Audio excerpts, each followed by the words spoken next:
Olá, sejam bem-vindos à nossa transmissão da EBD. Deixa eu colocar a câmera aqui. Isso, muito bem. Dia 8 de novembro de 2020, Escola Bíblica Dominical da Igreja Presbiteriana do Tijuco Preto, estudando aí a lei moral de Deus, os 10 mandamentos. Estamos na segunda parte da lei, que trata das responsabilidades do homem com o seu próximo, portanto, do 5º ao 10º mandamentos.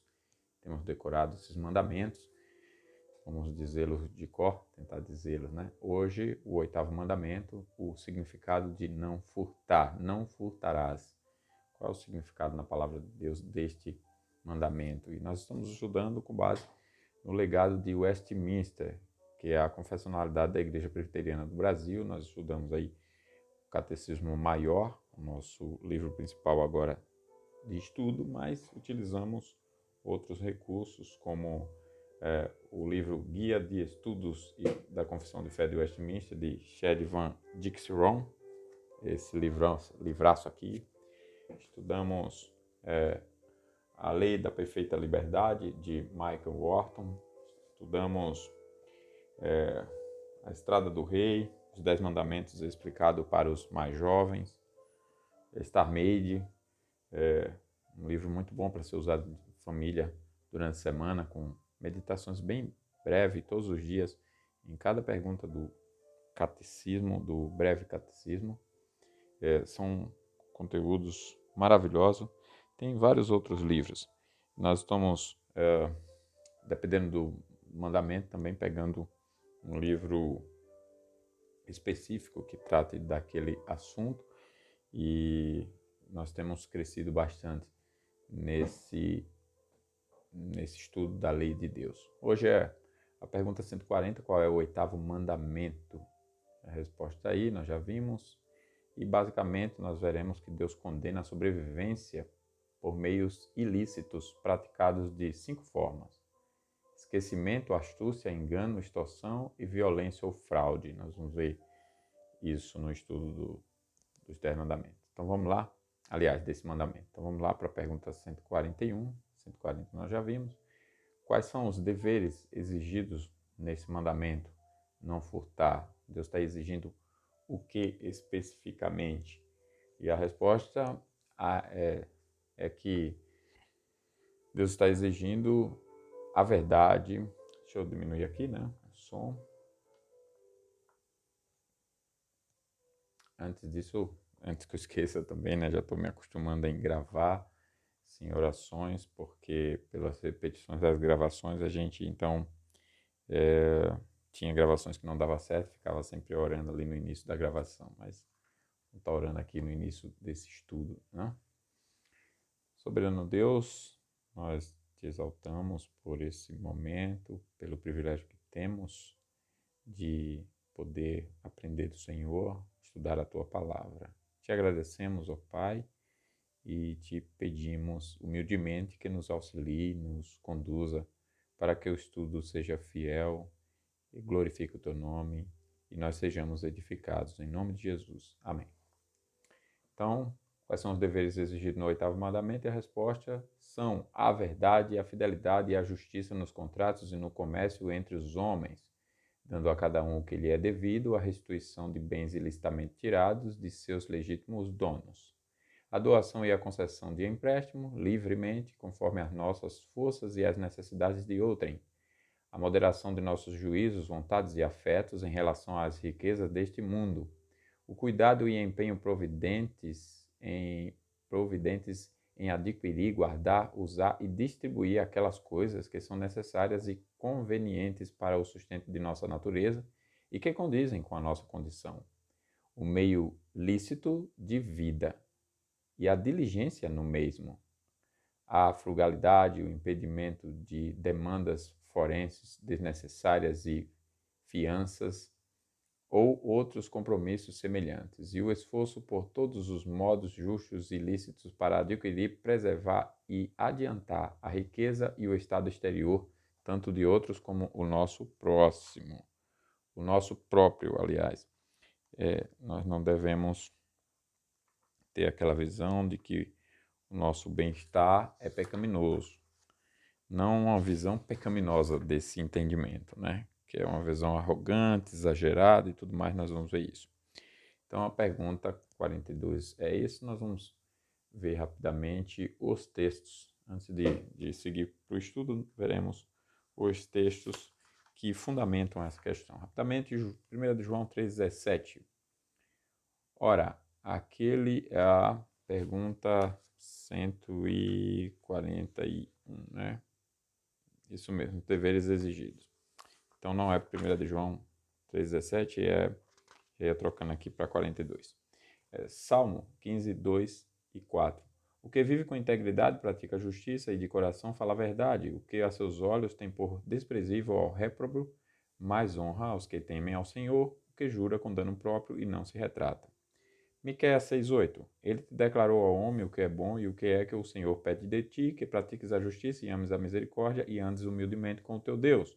Zacarias 8,16. Eis as coisas que deveis fazer, falai a verdade cada um com o seu próximo, executar juízo nas vossas portas, segundo a verdade em favor da paz. Romanos 13,7. Pagai a todos o que lhes é devido, a quem tributo, tributo, a quem imposto, imposto, a quem respeito, respeito, a quem honra, honra. Levítico 6, 4 a 5. Será, pois, que, tendo pecado e ficado culpada, restituirá aquilo que roubou, ou que extorquiu, ou o depósito que lhe foi dado, ou o perdido que achou, ou tudo aquilo sobre que jurou falsamente, e o restituirá por inteiro. E ainda a isso acrescentará a quinta parte, àquele a quem pertence, lhe o dará no dia da sua oferta pela culpa. Deuteronômio 15, 7 a 8 e 10. Quando entre ti houver algum pobre de teus irmãos em alguma das tuas cidades, na tua terra, que o Senhor teu Deus te dá, não endurecerás o teu coração, nem fecharás as tuas portas a teu irmão pobre.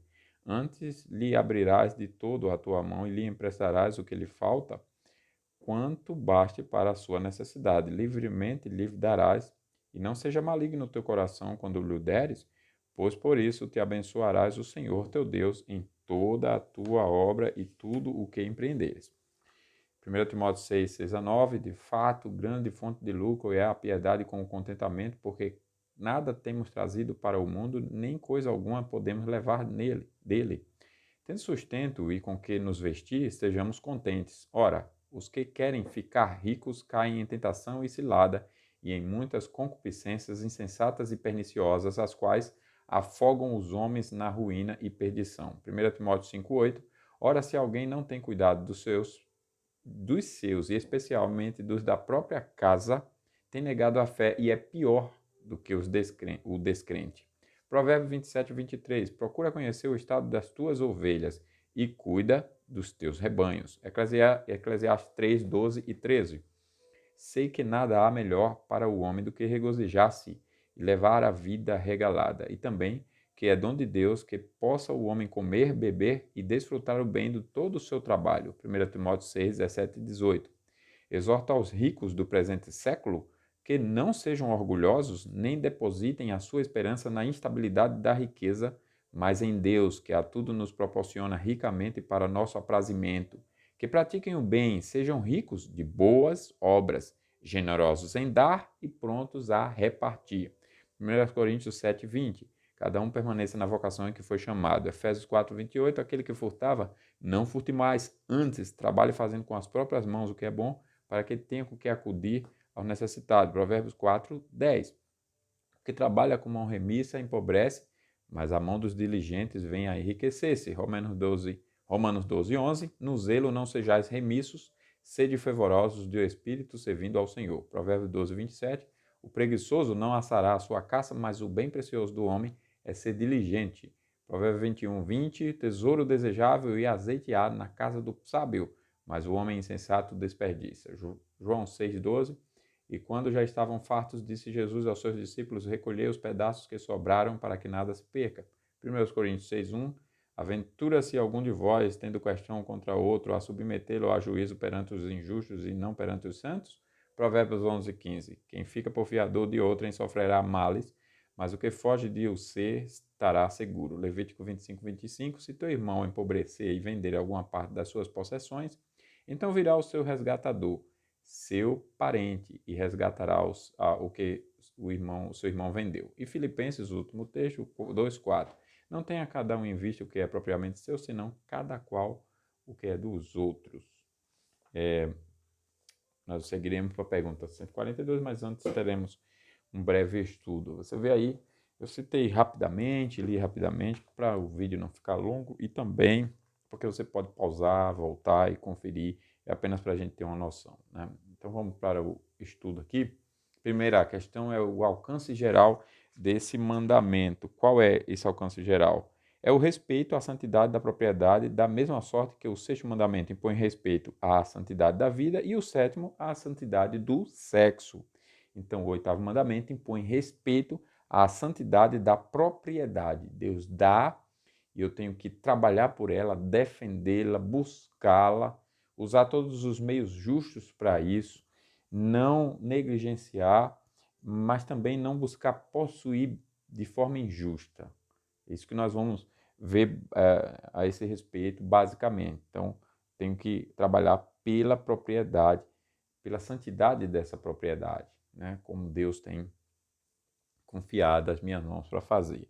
A propriedade ou a riqueza é criada por Deus e confiada ao homem para o seu uso na glorificação e no serviço a Deus. É, portanto, um compromisso administrativo atribuído ao homem e por isso tem de ser respeitado. O oitavo mandamento, portanto, requer não apenas que nos guardemos de roubar o bem do nosso próximo, mas que conquistemos e conservemos o nosso.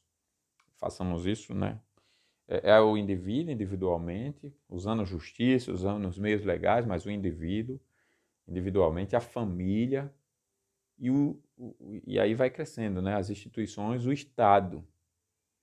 Então, um Estado justo é aquele que não foge da sua área de atuação, portanto, não se engrandece, não cresce, e não trabalha contra a propriedade, se colocando como um Estado soberano e subjugando a propriedade privada e competindo com as pessoas para que elas não possam crescer em áreas, porque o Estado é quem tem que ter a palavra final e tem que subjugar todo mundo, humilhar e não desenvolver talentos e empreendedorismo e tudo mais. Isso tudo está errado, é uma visão, nós vamos ver daqui a pouco. Nós vamos falar sobre bastante coisa, obviamente de forma resumida, mas vamos ver que não tem como, com base no cristianismo, você aprovar, por exemplo, uma visão de Estado comunista, uma visão de Estado socialista, e nós vamos ver o sentido do texto.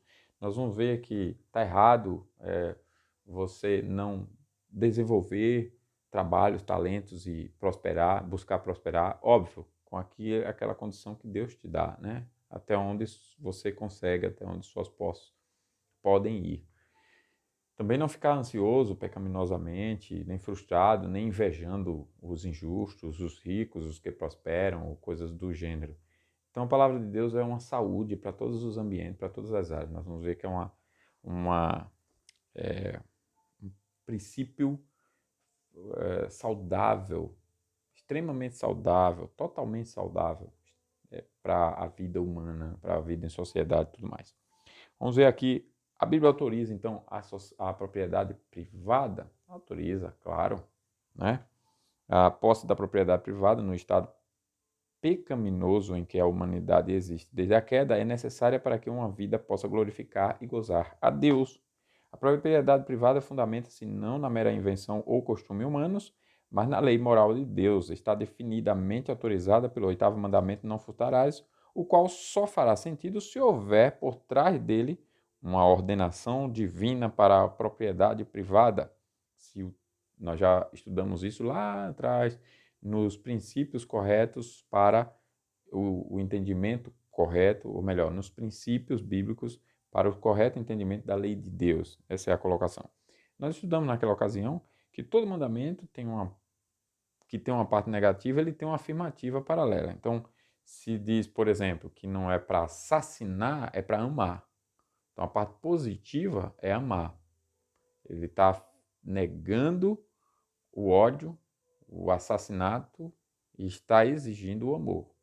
Aqui ele está proibindo furtar, porque ele está defendendo a propriedade privada. Mesmo fora da Bíblia, a revelação natural ensina a todos os homens que roubar é errado. Está profundamente equivocado quem hoje pensar que que a propriedade privada é maligna. Os males que ele tem em mente procedem não da propriedade privada em si mesma, mas dos abusos da propriedade privada. Então, é bíblico ter uma propriedade privada. À luz da Bíblia, o que devemos pensar sobre o comunismo? Os princípios bíblicos são contra esse comunismo? Nós já adiantamos que sim, são. Não tem como o comunismo ser fundamentado na Bíblia. Não é errado meramente em alguns dos seus aspectos ou práticas, ou por causa dos abusos a ele associados, mas é errado e maligno na sua ideia fundamental. Se pudéssemos imaginar um perfeito estado de comunismo em que não houvesse tirania, campos de concentração, polícia secreta, propaganda política, nem censura de informações, ele ainda seria inerentemente pecaminoso e maligno. O capitalismo viola a lei moral de Deus pelos males e abusos a ele vinculados. O comunismo viola a lei moral de Deus por sua própria natureza e ideia fundamental. O princípio do comunismo é a posse coletiva da propriedade imposta ao Estado. Deixa eu cortar aqui. Imposta ao Estado. Você vê, então, o problema, né? Não tem como, então, um cristão defender o comunismo. Deixa eu cortar aqui, pronto. Isso pressupõe, vou ler novamente, né? Os princípios do comunismo é a posse coletiva da propriedade imposta pelo Estado. Isso pressupõe que a posse particular do indivíduo é um mal que só pode ser tolerado em pequena escala como uma concessão à natureza humana. Isso é contrário à Bíblia, que ensina que a propriedade privada é um direito dado por Deus.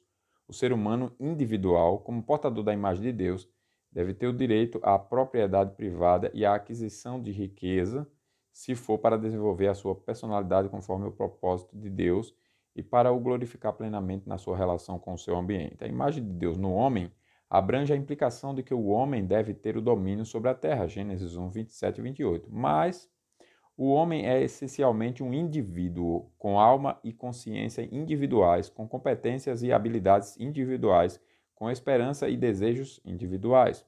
O comunismo procura fundir o indivíduo à massa da humanidade e isso envolve o sacrifício do elemento essencial da personalidade do homem, como portador individual da imagem divina e mordomo de Deus, com domínio sobre uma parcela da criação de Deus. O comunismo assume que o indivíduo existe por causa da massa, da sociedade, mas isso é contrário à palavra de Deus, a qual nos ensina que a sociedade e todas as instituições sociais existem por causa do indivíduo, para que ele possa alcançar o propósito divino da sua vida e assim glorificar a Deus. É o indivíduo quem possui uma alma mortal, uma consciência e a capacidade para a comunhão com Deus. Essas coisas sobreviverão a esse mundo e existem para sempre. Elas é que são dignas, elas é que dão dignidade e valor reais à vida humana. Qualquer sistema que considere o ser humano individual como sem importância e buscar amalgamá-lo à massa supostamente pelo bem-estar da sociedade é fundamentalmente errado e anticristão. Isso se aplica tanto à propriedade coletiva compulsória quanto às outras subversões da individualidade da personalidade humana. Então, não tem como cristãos de fato verdadeiros serem comunistas, né? Os princípios bíblicos são contra o comunismo. Isso não é de agora, é de sempre. Aí alguém pode dizer, mas Atos 2:44, 4:32 a 37, a igreja primitiva era comunista. É verdade que existia um tipo de comunismo na igreja de Jerusalém, dependendo do termo, né? Comunismo entre aspas. Mas era totalmente, radicalmente, absolutamente diferente do comunismo de hoje e ainda precisa ser entendido naquele contexto, época e razão.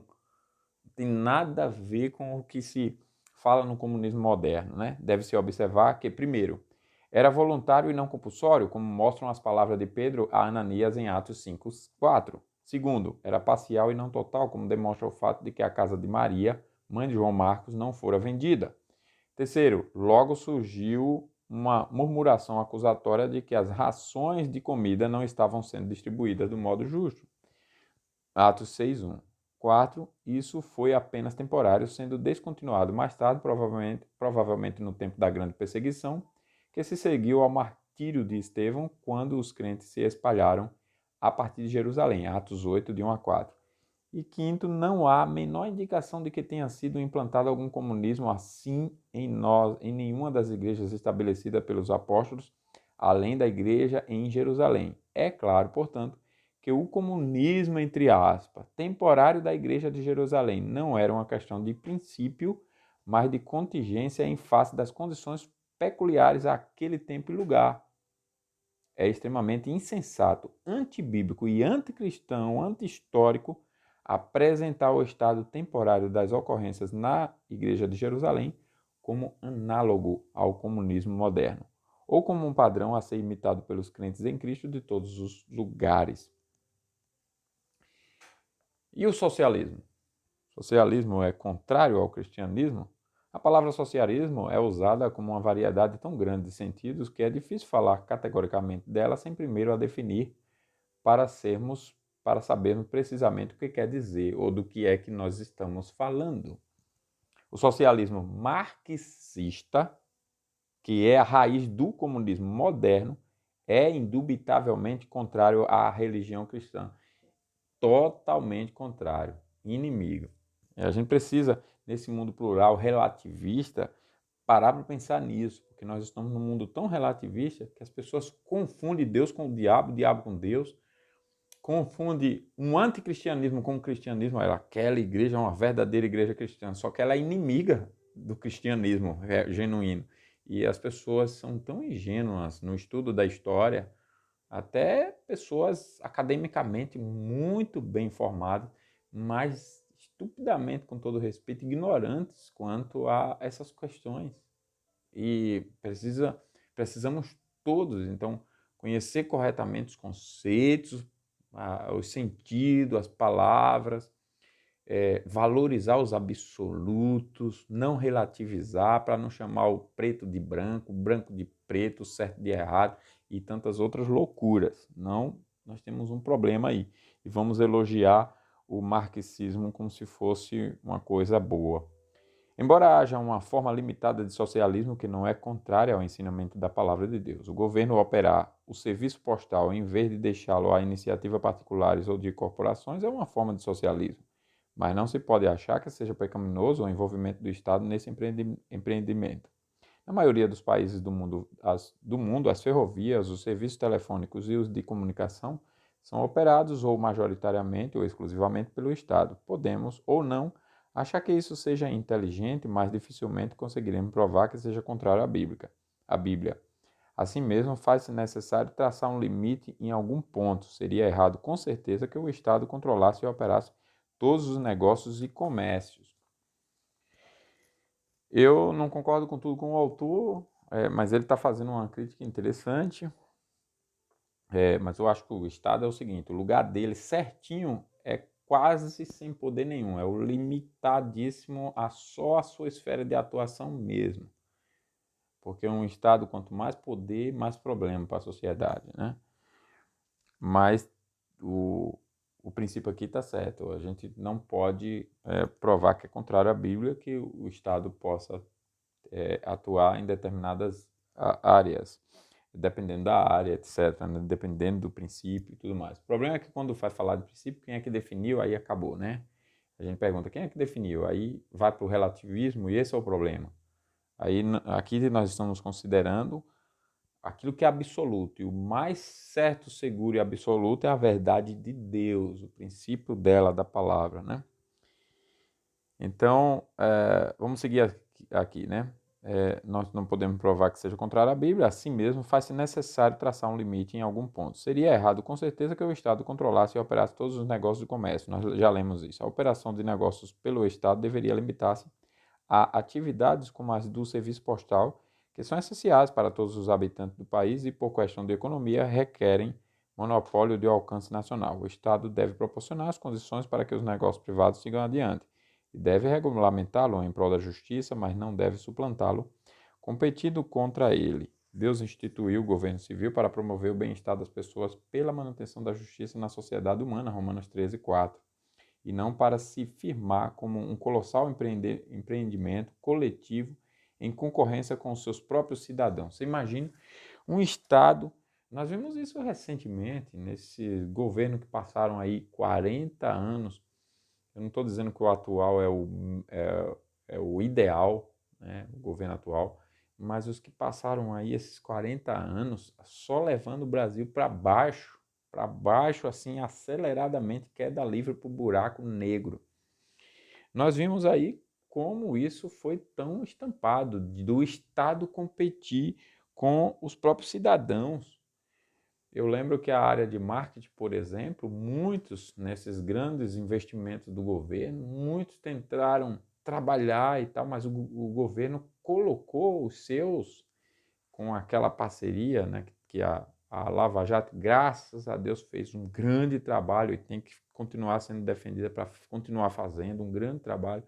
Fez um grande trabalho aí e expôs a nojeira que lá atrás, quando a gente achava cada nova descoberta que era já tudo o problema, era só ponta do iceberg. E cada vez mais que puxava, que achava que já tinha chegado no fundo do poço, era a ponta do iceberg.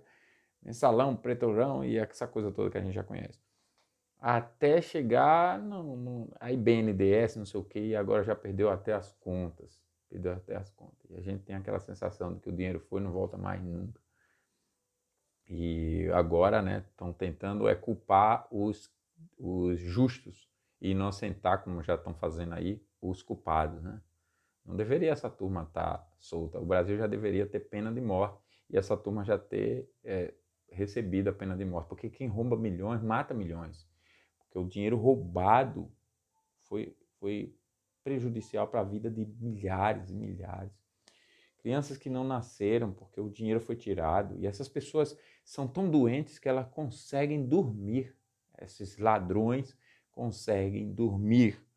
Então você vê que é errado apoiarmos pensamentos e economias e sistemas de governo dessa natureza.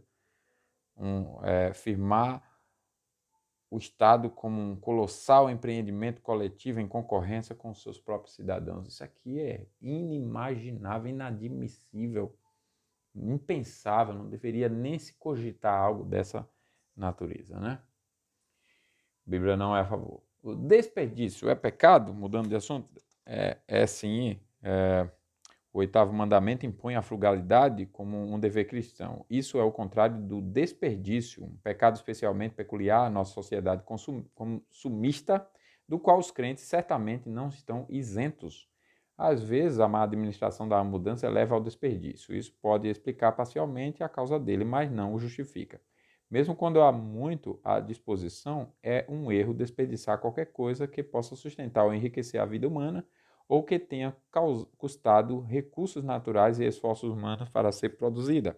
Os nossos bens não são nossos para usá-los ou gastá-los como bem quisermos. Eles nos foram confiados por Deus para sermos seus despenseiros, dos quais prestaremos contas a Ele. Se não nos tornarmos parcimoniosos e econômicos em função da obediência consciente à lei de Deus, pode vir o dia em que sejamos obrigados a praticar a economia por absoluta necessidade. Igualmente digna de ser repreendida como o desperdício é a insensatez de gastar muito dinheiro com luxos desnecessários, como também com várias formas de autogratificação prejudiciais ao corpo e à alma. Os crentes, ao usarem os bens que Deus lhes confiou, devem considerar seriamente se são culpados de autogratificação carnal. Esse foi, resumidamente, o estudo sobre as exigências desse oitavo mandamento: não furtarás. Agora, quais são os pecados proibidos no oitavo mandamento?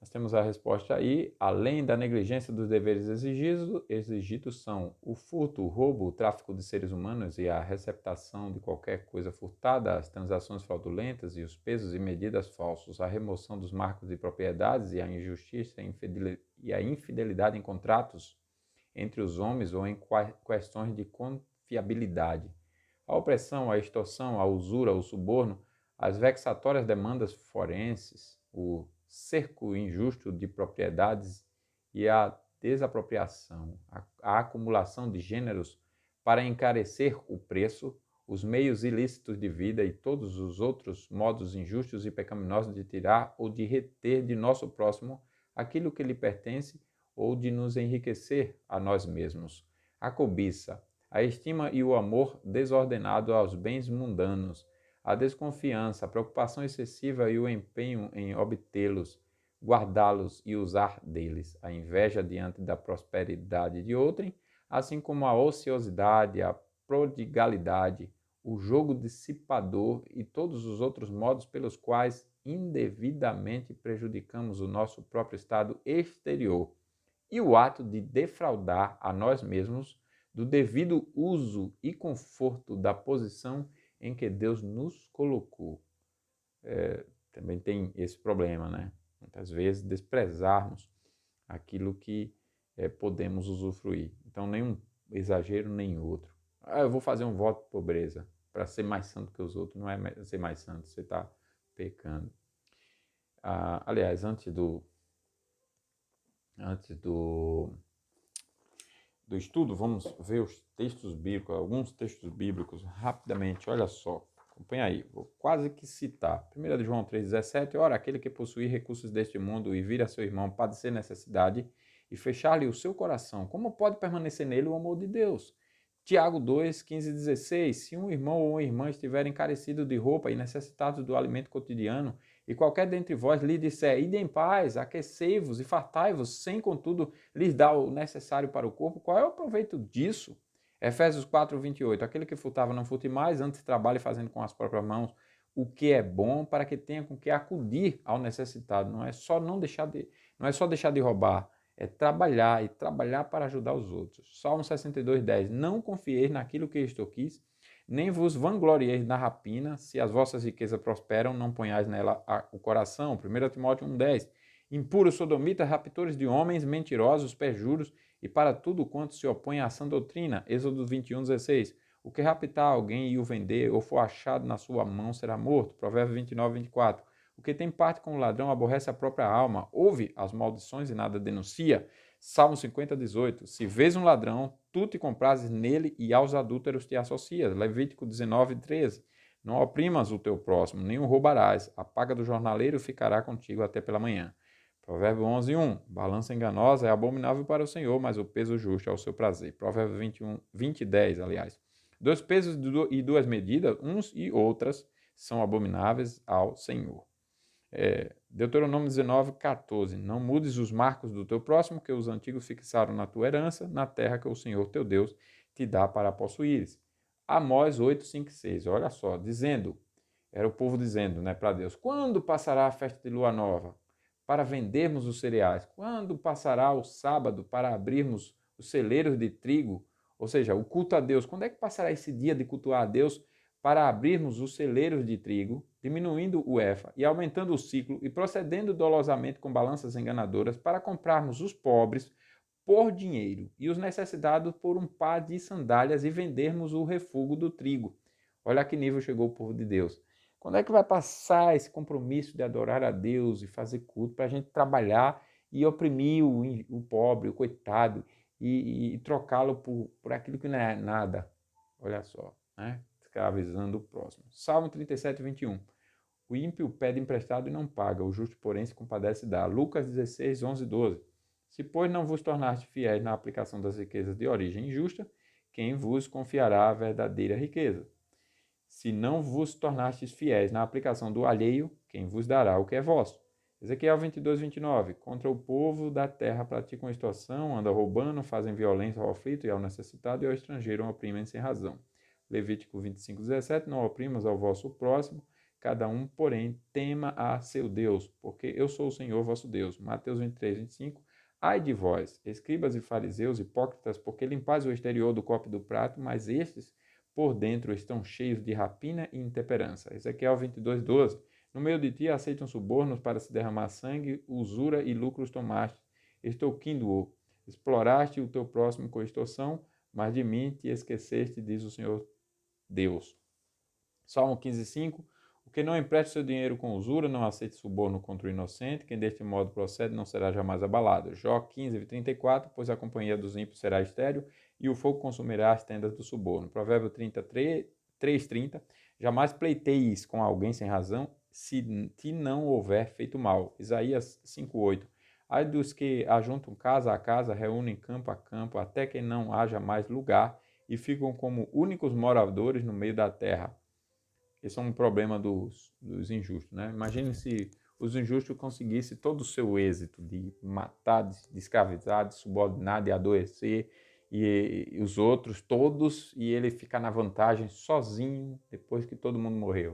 Não tem graça, não tem bênção nenhuma nisso aí. Graças a Deus, Deus sempre usou a história, na história, sempre usou os recursos, os meios, a estrutura para subjugar, condenar e pôr um fim a esses homens ímpios e maus. Será sempre assim. Miqueias 2:2. Se cobiçam campos, os arrebatam. Se casas, as tomam. Assim fazem violência um homem e a sua casa, a uma pessoa e a sua herança. Assim fazem violência a um homem e a sua casa, e a uma pessoa e a sua herança. Provérbios 11:26. Ao que retém o trigo, o povo amaldiçoa, mas o bem haverá sobre a cabeça do vendedor. Atos 19:19. Também muitos do que haviam praticado artes mágicas, reunindo seus livros, os queimaram diante de todos, calculados seus preços, achou-se que montavam a 50.000 denários. Tiago 5:4. Eis que o salário dos trabalhadores que ceifaram os vossos campos e que por vós foi retido com fraude está clamando, e os clamores dos ceifeiros penetraram até os ouvidos do Senhor dos Exércitos. Provérbios 21:6. Trabalhar por adquirir tesouro com língua falsa é vaidade e laço mortal. Por aí vai. Eu agora vou só citar os textos, tá? Então, Lucas 12:15, 1 de João 2:15 e 16, você pode pausar o vídeo e depois ir conferindo cada um. Mateus 6:25 e 20 a 34, Eclesiastes 5:12, Salmo 73:3, 2 Tessalonicenses 3:10, Provérbios 21:17, Provérbios 23:20 e 21, Eclesiastes 4:8 e 1 Timóteo 4:3 a 5.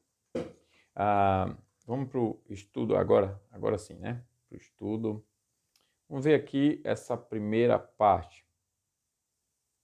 Os pecados comuns proibidos no 8º mandamento. Quais são esses pecados comuns? Furto, roubo, arrombamento, invasão do domicílio, desvio de dinheiro, receptação de roubo, usar ou tolerar pesos e medidas adulteradas e coisas semelhantes, as quais são tão facilmente compreendidas e claramente reconhecidas como erradas que comentá-las excessivamente seria supérfluo.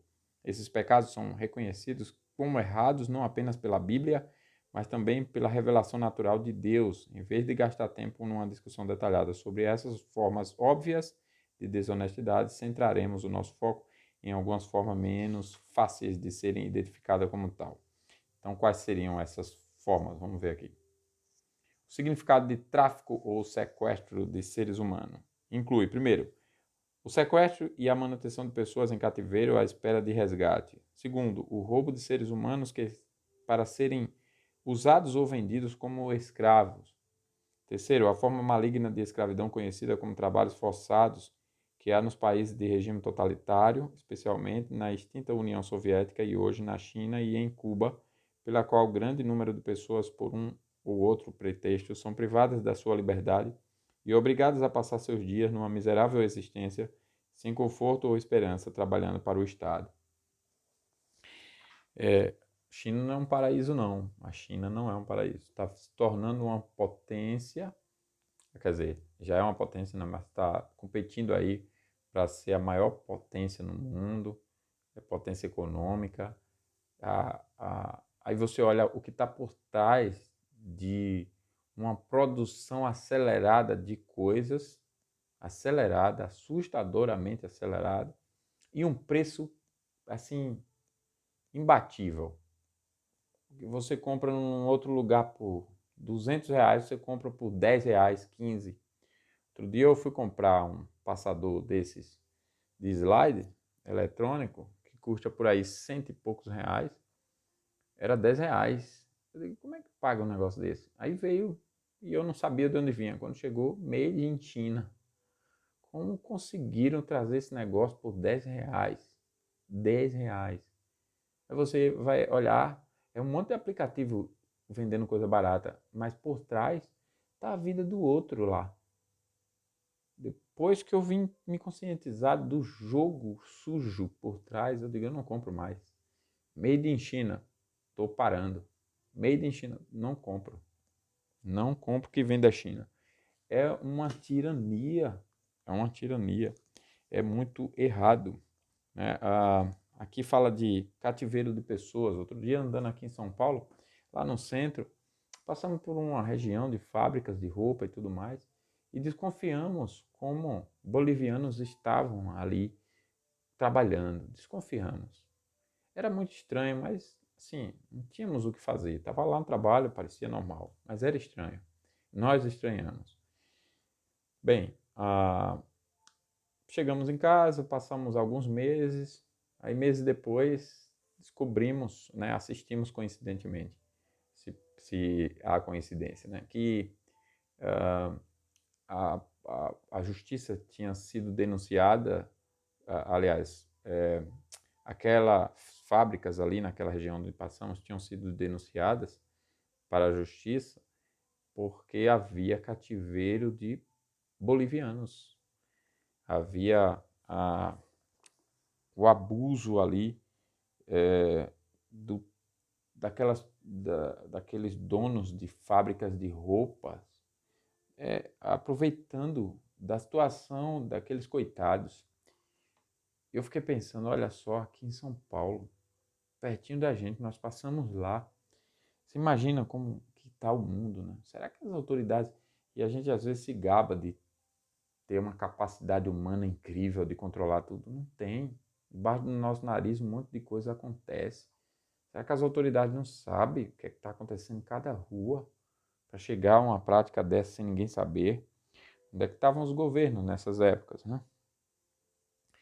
Mas enfim, vamos seguir aqui. Como a propaganda moderna viola a lei de Deus. Como que a propaganda moderna viola a lei de Deus? A propaganda comercial moderna é tão permeada de desonestidade que ficamos imaginando como é que um crente em Cristo pode participar de algumas de suas formas mais comuns.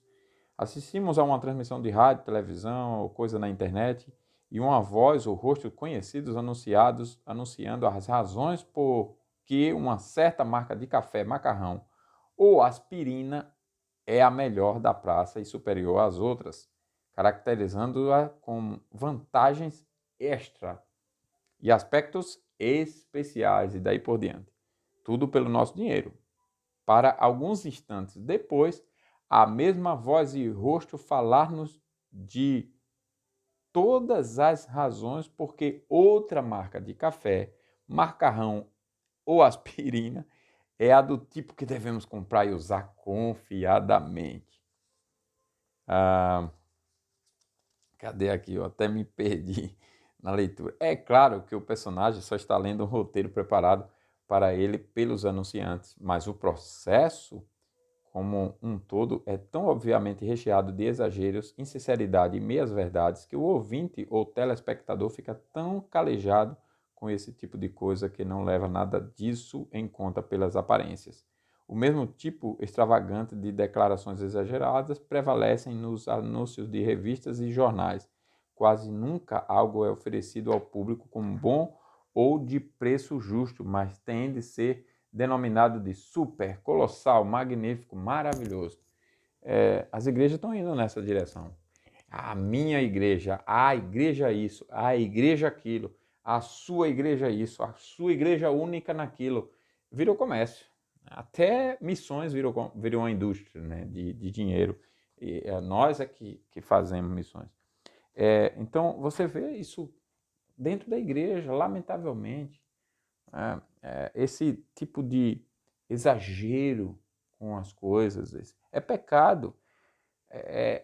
Você usar princípios não bíblicos. Eu fico pensando em vendedores.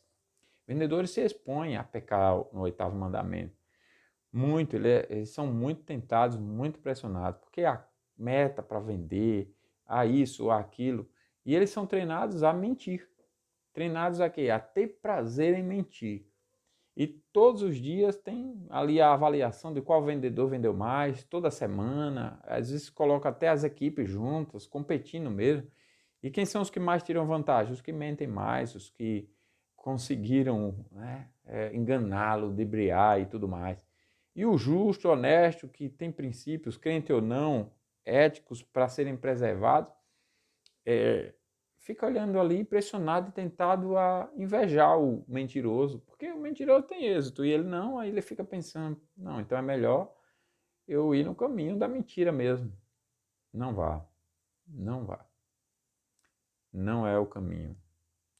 Olha, se os políticos que roubaram o país esses últimos 40 anos, roubaram do jeito que roubaram, tivessem sido corrigidos já lá na infância, com uma boa educação e uma boa vara, daquelas de deixar, sabe, marcas inesquecíveis, eles teriam sido outro. Não vá por esse caminho.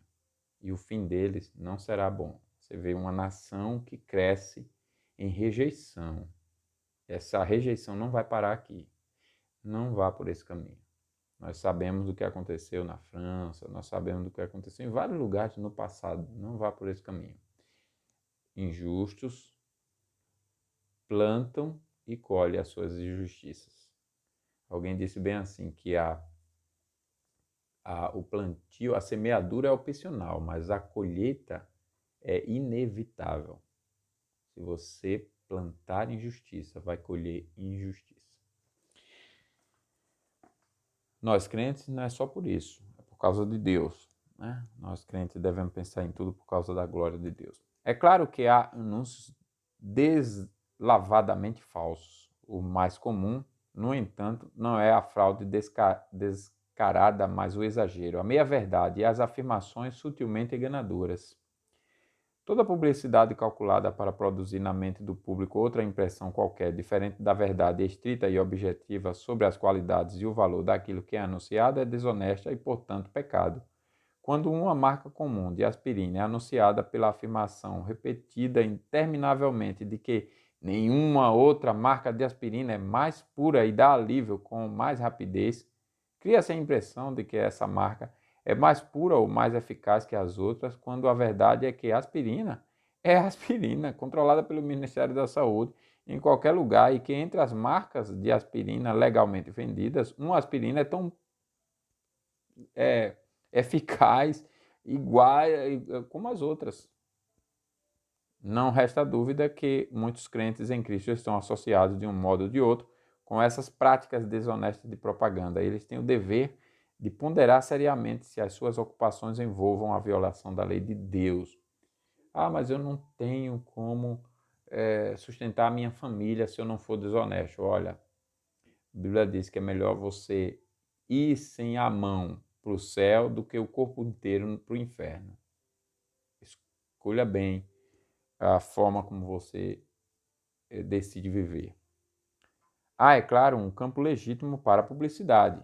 A publicidade lícita, primeiro, dirá a pura verdade sobre aquilo que é oferecido à venda, evitando o exagero e a decepção. Segundo, não tentará criar a impressão de que um produto é melhor do que o oferecido pelos concorrentes, a não ser que seja demonstrado por testes realizados honestamente. Terceiro, não apresentará alegações imaginárias que tirem proveito da credulidade do público, como a daquela marca de pasta dental que é melhor do que as outras porque contém um ingrediente especial de nome pomposo e bem sonante, mas que é desconhecido da ciência químico-farmacêutica, ou de que o sabor de uma marca de café é potencializado por um processo secreto especial conhecido somente pela empresa que oferece a venda. A propaganda comercial é hoje um negócio tremendo, mas é assustador que os seus padrões éticos estão demasiadamente longe da Bíblia. A julgar pela publicidade de nossos dias, devemos ser um país de enganadores e enganados, ou menos educadamente de mentirosos, e a palavra que ele usa aqui entre parênteses, otários. Devemos pensar seriamente sobre a relação dessa fase da vida contemporânea com a lei de Deus. É revoltante, né, ver que essas coisas são as que reinam no mundo, né? Da desordem, mentira, desonestidade.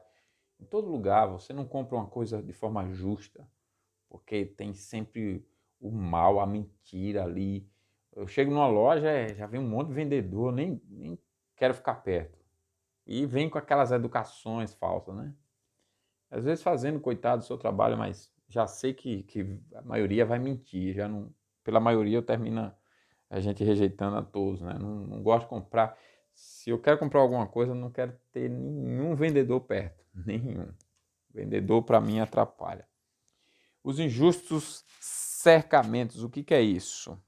Refere-se à prática que existiu certo tempo na Inglaterra, onde a terra comum pertence ao dono da herdade feudal, mas que os outros tinham o direito legal de usar para a pastagem do gado. Era fechada essa seca ou essa terra ou cercada para ser usada na agricultura. Esses cercamentos seriam injustos se não fossem levados em consideração os direitos das pessoas autorizadas a usarem a terra comum. Nos séculos XVIII e XIX, quando houve a necessidade de mais terras para o plantio, estabeleceram-se leis que regulavam os cercamentos em bases equitativas para todas as partes envolvidas. Com despejos, estamos falando da prática de se comprar amplas extensões de terra para formar grandes propriedades com a expulsão dos arrendatários que viviam nelas, uma forma de injustiça conhecida dos dias do Velho Testamento e condenada por Isaías 5:8 e Miqueias 2:2. Então, não devemos aprovar princípios dessa natureza. E o monopólio de gêneros. O que é que nós temos aqui? Nós temos que a retenção de gêneros para aumentar preços é uma violação do 8º mandamento e é, portanto, pecado. Nem toda forma de monopólio é necessariamente errada. Alguns negócios ou serviços são monopólios naturais, como o serviço postal, e podem ser melhor operados pelo Estado ou por corporações particulares licenciadas e reguladas pelo Estado. O que o estudo condena como pecados são os monopólios cujo propósito é o de elevar os preços pelo assambarcamento do suprimento total disponível de um produto. Essa prática elimina a concorrência e impede o funcionamento normal da lei da oferta e da procura. Ela cria uma falsa carência ou desaparecimento do produto do mercado para que os detentores do monopólio possam determinar e obter os seus próprios preços, porque ninguém mais tem o produto para vender. Tais monopólios de gênero, especialmente daqueles necessários à vida, são tão evidentemente injustos que são proibidos pela legislação civil de vários países. O princípio estabelecido nesse estudo não implica que as leis de patente, por meio das quais o Estado encoraja a invenção, garantindo ao inventor o monopólio da fabricação e venda da sua invenção por um período limitado de anos, estão errados. Porém, a prática comum das grandes corporações comprarem dos inventores o